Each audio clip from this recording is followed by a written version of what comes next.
So hi everyone, I am Rekha, Assistant Professor, Department of Mathematics.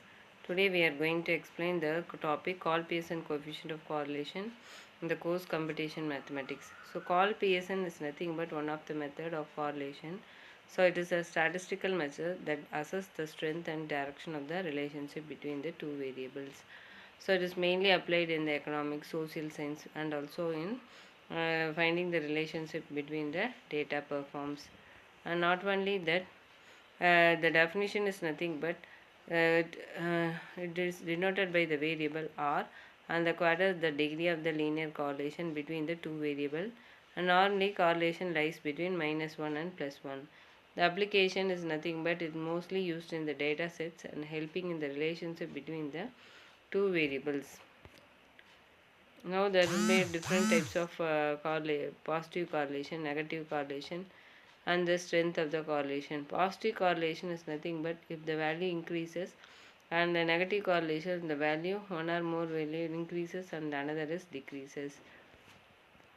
And there will be limitations of the correlations.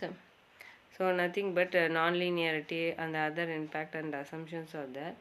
So it is a partially leading mislead results of the relationship in is non-linear. Next, just we are going to recap the concept, the degree of the relationship between the two variables, and also the correlation lies between -1 and +1. Which type of correlation tends to increase the variable? So, what is the solution? Can you judge? So, I will reveals that it is nothing but first concept. Second one is -1 and +1. Which type of correlation tends to increase the variable? That is positive correlation. And just I am going to explain the applications of the Karl Pearson coefficient of correlation, that is in social and healthcare, also finance, also this correlation coefficient is mostly applied. And in day-to-day life, if we want to correlate any two variables, for example, if a student has got a mark in maths and as well as in science, if we want to correlate the value between the two variables, means we can apply Karl Pearson, or else you can give the rank for the correlation.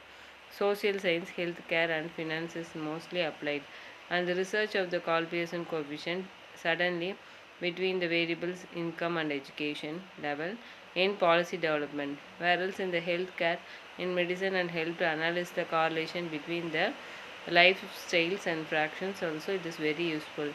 If you go for the finance, economic utilizes to evaluate relationship between the finance and indicator assistance in market analysis. And if you want to see the mind map, so classification of the statistical correlation, uh, positive and negative correlation, whereas the simple, multiple, and partial correlation, linear, non-linear correlations also available there. And conclusion that of Karl Pearson coefficient of correlation. So just we are going to recollect all the concepts behind that. So in Karl Pearson coefficient of correlation, so just we are going to mention the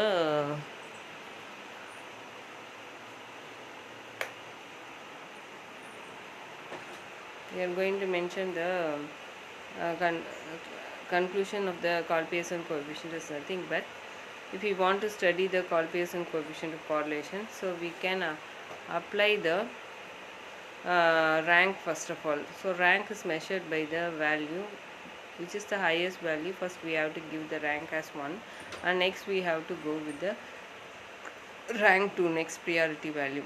So based on the analysis, the formula for the rank correlation is rho equal to 1 minus 6 summation d square by n into n square minus 1. So this Karl Pearson coefficient help us to find which the correlation, whether it is a positive or negative, but your answer should be approached in +1 and -1. So this correlation coefficient reveals the data, and also it is a powerful essential complementary Pearson coefficient with the statistical methods and the comprehensive analysis and interpretation of data.